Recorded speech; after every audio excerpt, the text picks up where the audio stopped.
Hey guys, welcome back to Pincha Pink Salt. We are, or have been, in pumpkin season, and I'm going to show you guys how to make your own pumpkin puree. I know for some of us it's really hard to find in the store, and to be honest, I prefer fresh pumpkin anyway. I think it just tastes so much better, so I'm going to show you how to make that now.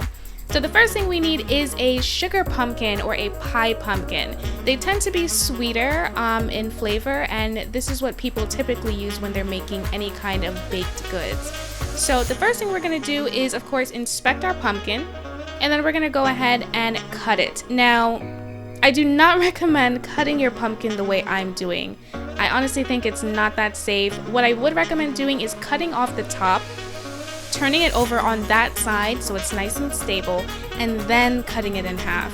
Okay, now after we cut it in half, we're going to scoop out all of the seeds. Now do not throw them away though, because we can make some really nice pumpkin seed snacks with those. I will have a video for that later.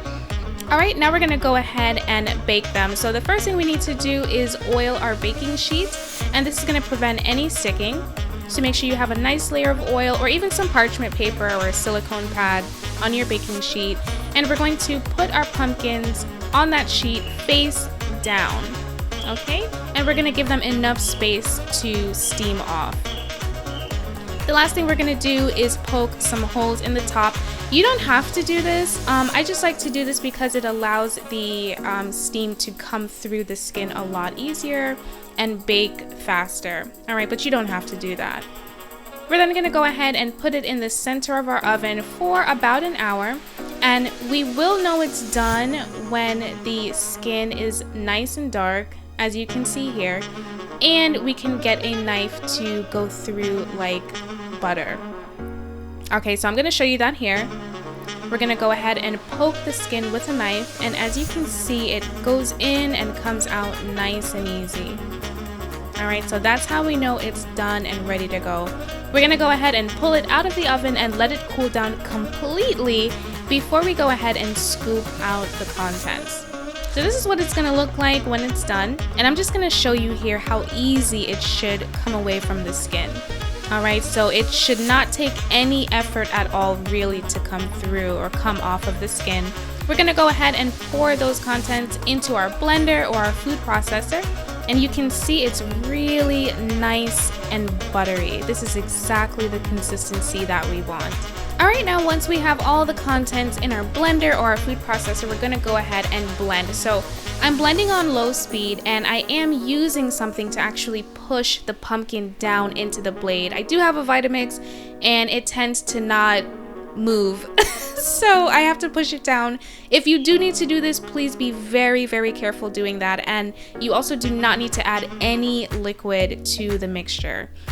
And when it's done blending, you'll know because it'll be really nice and smooth. Literally pumpkin puree, nice and smooth. So I'm not going to be using this right this moment, so I am going to go ahead and store it in my refrigerator. So I'm putting it in my jar. You can store this in a glass jar, mason jar, plastic container. You could even store this in freezer bags, and you can actually put it in the refrigerator for about a week. I'd say about 5 days. And in the freezer, if you don't plan on using it anytime soon, you can leave it in the freezer for a couple of months. I'd say at least 3 months.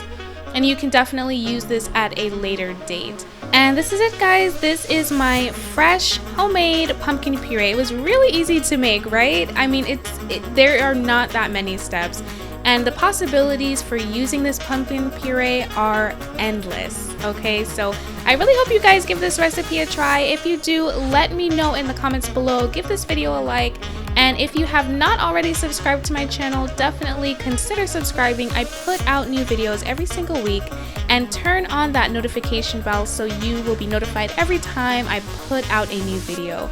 Until next time, guys, have a great day. Bye.